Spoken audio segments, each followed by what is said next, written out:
La UNESCO realiza diversas cumbres lideradas por el experto Philip Combs para afrontar la crisis y proponer soluciones. Así surge Learning to Be, donde se marca el camino para la educación del futuro. No fue hasta 1973 que Philip Combs, Prosser y Hammett establecen las definiciones de educación formal, informal y no formal. Educación formal. La educación reglada o formal es el proceso de educación integral correlacionado que abarca desde la educación primaria, secundaria y superior, que conllevan una intención deliberada y sistemática que se concentratiza en un currículo específico y en la obtención de un título oficial. Educación institucionalizada, intencionada y planificada por organizaciones públicas y organismos privados acreditados. En su conjunto, esta constituye el sistema educativo formal del país. Por consiguiente, los programas de educación formal son reconocidos por autoridades nacionales pertenecientes o instancias equivalentes. Por ejemplo, cualquier otra institución que colabore con autoridades subnacionales de educación. La educación formal comprende esencialmente la educación previa al ingreso al mercado laboral, con frecuencia la educación vocacional para necesidades específicas y especiales aparte de la educación para adultos, se reconocen como parte integral del Sistema Nacional de la Educación Formal. También es importante considerar a la educación formal. ¿Por qué? Porque está impartida por establecimientos aprobados por ciertas autoridades y estas siguen un ciclo de organización. También es importante porque la educación reglada o no formal está considerada desde el ámbito, desde primaria hasta la secundaria, y no solamente hasta ahí, porque ahí se aprende lo más básico. Es ahora considerada actualmente hasta en el ámbito de nivel superior, que es la universidad, porque los niños o las personas aprenden a leer, a escribir, su alfabetización va mejorando y los conocimientos a través de cómo crecen o va avanzando el nivel educativo en el que están son más amplios. Y esto conlleva a que el conocimiento es fundamental y sistemático y equilibrado para su formación, ya que abarca muchos ámbitos en cuestiones de reglas, órdenes e incluso de aprendizaje. Pero no obstante eso, a la educación formal también es importante. ¿Por qué? Porque la ciudadanía no abarca en todo el entorno en la educación formal. Por ello es importante abarcar la educación no formal. ¿Por qué? Porque la gran parte de las personas o de los grupos sociales que hay que se encuentran en este mundo, no todos llevan la misma educación para formarse como personas. Y en caso de estos grupos, la educación no formal impacta de mayor forma. ¿Por qué? Porque va estructurada de manera cronológica al ámbito en el que vivimos todos.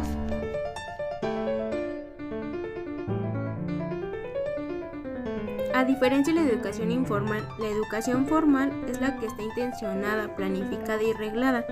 Es la que conocemos como enseñanza obligatoria, desde educación infantil hasta educación secundaria. Es la educación controlada por el gobierno con diferentes grados de obligatoriedad según el sistema educativo de cada país. Algunas de las características de la educación formal son que la educación formal se caracteriza por ser metódica y planificada en base a un programa establecido por las entes gubernamentales de cada estado. Otra característica es que la educación formal son las presencias de un maestro o profesor que es el encargado de impartir los conocimientos y de evaluar a los alumnos, y que la misma se produce en un espacio y en tiempo concreto. Además, se detecta por estar regulada por distintas órdenes y estatutos, tanto internos como externos, y por ser intencional, ya que busca de manera deliberada educar a los estudiantes. La educación formal también se distingue por tener plazos y metas que se deben cumplir y por precisa de disciplina y constancia para realizar las actividades en un periodo cronológico delimitado.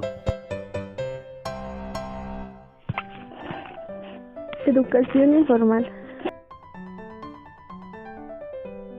La educación informal es el proceso vital en que cada individuo requiere actitudes, valores, habilidades y conocimientos.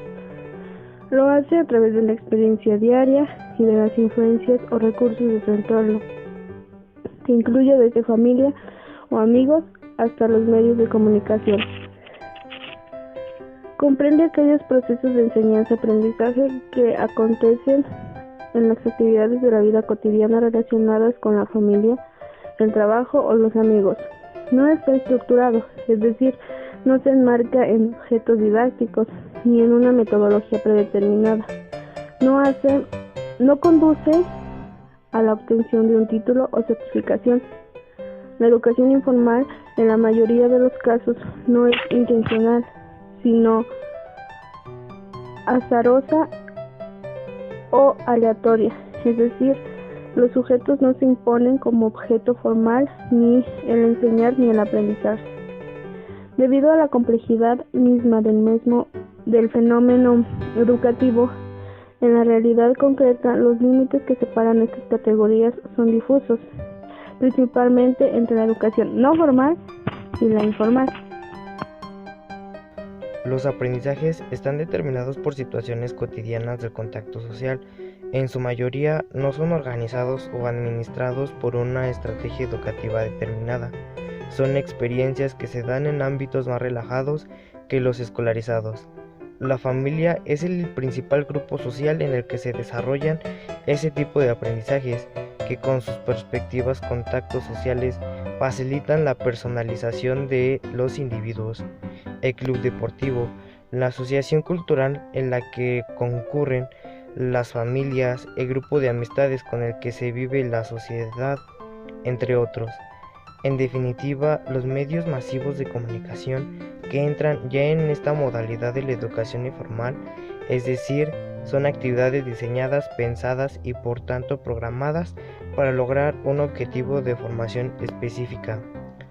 El Internet, la televisión, la radio, los libros, el diario, las revistas, la telefonía móvil, los radiotransmisores son algunos de los ejemplos de la realidad tecnológica que dinamizan este tipo de educación. La educación informal es una dimensión educativa casi inexplorada e incomprendida por el sistema educativo, por lo que se entiende como un vasto y fértil campo para realizar investigaciones educativas y sociales que nos permitan erradicar en medida de lo posible el mal uso que hacemos de los elementos y factores que componen su dinámica natural. La educación informal es un término genérico que engloba, designa o señala a la educación recibida fuera de las instituciones educativas tradicionales. Este concepto se refiere a varias formas de educación alternativa como son educación en el hogar, el autodidactismo, el trabajo juvenil, entre otros. Entonces, ¿qué es la educación formal e informal? La educación formal es aquella estructurada jerárquicamente, ordenada de manera cronológica dentro del sistema educativo y que se extiende desde la escuela primaria hasta la universidad, mientras que la educación informal es toda aquella actividad educativa organizada fuera del sistema formal establecido. La educación informal es aquella que se ofrece de forma casual, sin planificación, en la cotidianidad del día a día y en ámbitos educativos no formales. Por lo tanto, no es una educación que aparezca en el ámbito curricular ni en las instituciones educativas. Es una educación informal, aquella que se recibe en lugares del ámbito cotidiano, del profesional y de las relaciones sociales. El sujeto que la recibe es parte activa de su educación y como de los demás. Sus características son: es espontánea, se da a través de la interacción del hombre con su medio ambiente, dura para toda la vida, es involuntaria, es azarosa y no tiene tiempo ni espacio educativo definido.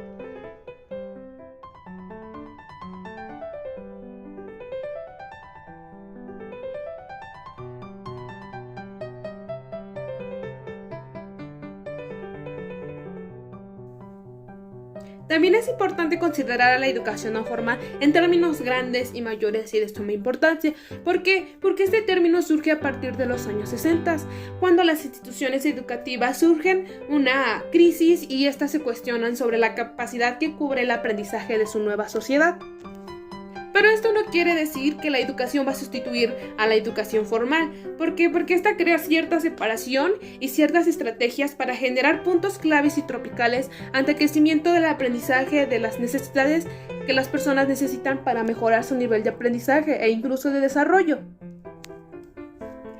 La UNESCO favorece a esta educación no formal en cuanto a la flexibilidad que la obedece, y la educación no formal permite desarrollar el aprendizaje a medida de que las personas en constante cambio buscan sus necesidades y cubren cierta necesidad para desarrollarse o mejorar su nivel intelectual e incluso de aprendizaje fuera de un ámbito educativo. Pero eso sí, estas se cubren en un ámbito más flexible, ya que la educación no formal está abierta para todas las personas e incluso de edades, de orígenes, de intereses, ya que es voluntaria. Y sus métodos de instrucción, su objetivo es que el aprendizaje sea una forma más pura, más fácil, más benéfica y que se vaya haciendo en un ámbito universal e incluso global para todas las personas, ya que los objetivos de la misma son intencionales, son objetivos y por lo regular surgen en grupos particulares, es decir, de adultos y niños, y estos permiten desarrollar competencias intelectuales e incluso morales. Un ejemplo claro son los cursos que se toman, la formación de adultos, clases de regularización, etc. La educación no formal es una alternativa y o complemento de la educación formal dentro del proceso de aprendizaje de por vida de los individuos. Se suele ofrecer para garantizar el derecho de acceso a la educación para todos. Va dirigida a personas de todas las edades, pero no aplica necesariamente una estructura constante. Puede ser de corta duración y o baja intensidad, y suele ofrecerse en forma de cursos cortos, talleres o seminarios. La educación no formal principalmente otorga títulos que las autoridades educativas nacionales o subnacionales pertinentes no consideran títulos formales, ni sus equivalentes, o ni siquiera los considera títulos. La educación no formal cubre programas que contribuyen a la alfabetización de adultos y jóvenes y la educación de niños o niñas no escolarizados, además de programas sobre las habilidades para la vida, habilidades de trabajo y el desarrollo social o cultural. Entonces, algunas de sus características son: en la educación no formal se limita a lugares o tiempos de programación específicos como en la educación formal. Toda actividad educativa organizada y sistemática realizada fuera de la estructura del sistema formal es implementada a través de diversos educadores, profesionales, no profesionales. No es oficial, no es esencial para alcanzar un grado o no es escolarizada. Ofrecer a los grupos marginados de la población que no han tenido acceso a los beneficios del sistema escolar una institución o una instrucción equivalente a la que puede obtenerse por medio de la escuela, entre otros. Entonces, en resumen, el aprendizaje formal es intencional desde la perspectiva del alumno. En la educación informal, el aprendizaje que se obtiene en las actividades de la vida cotidiana relacionadas en el trabajo, la familia, etc. El aprendizaje no formal es intencional desde la perspectiva del alumno.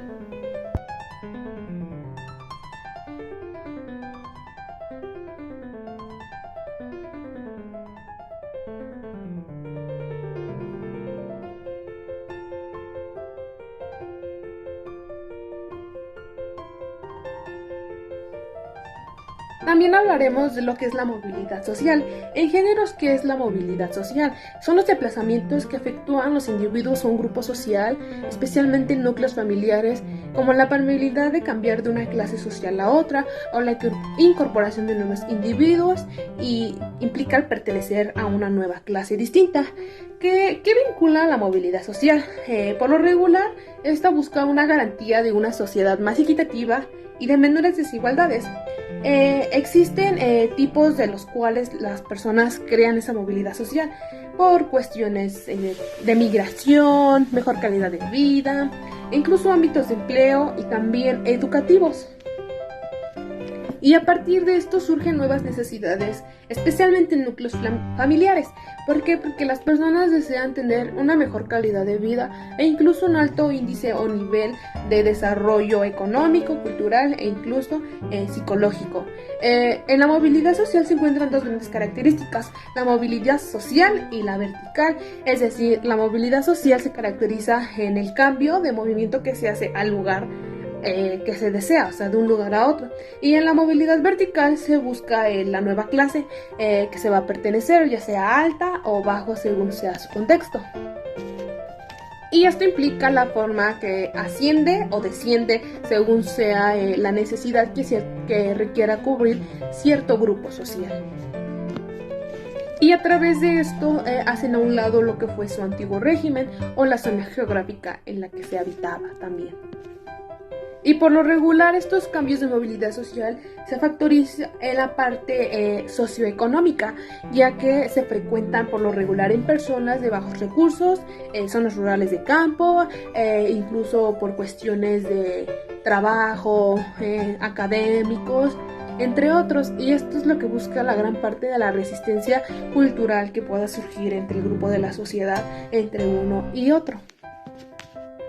Y un claro ejemplo tenemos a las personas rurales, cuando no tienen la suficiente economía para mantener a sus familias o la planificación familiar que se tiene para futuro o después, se busca la necesidad de hacer un cambio o esa parte de movilidad social, ir de un lugar a otro de acuerdo con su grupo o el vínculo familiar que tenga, y esto permite que mejore su calidad de vida e incluso haya mayor igualdad y respeto en caso de huir por un problema más grande por parte de desigualdades. Otro clave ejemplo sería los empresarios, cuando tienen que trabajar de un lugar a otro, ya sea por necesidades de que el trabajo se los pide o de que no tienen otro recurso que ir a otro lado para brindarle un mejor servicio educativo a su familia, y también incluso económico. Y ya dado esto, le permite incorporarse a una nueva sociedad, ya sea en cuestión para una ventaja o desventaja, según sea a lo mejor la zona geográfica en la que llega la persona. Si bien puede existir una movilidad social de tipo horizontal, esta es poco relevante a nivel individual y general, como cuando alguien cambia de trabajo por otros de igual estatus. Por ejemplo, un empleado de comercio de ropa para desempeñarse como secretario en un consultorio médico con ingresos similares. La movilidad social debería basarse en el mérito, pero esto no siempre sucede, ya que algunos integran las clases sociales por herencia o por haber obtenido ingresos ilegítimos. El contexto socioeconómico y político también es determinante en la movilidad social, ya que si es favorable será más factible poder ascender y descenderá en general en épocas de crisis.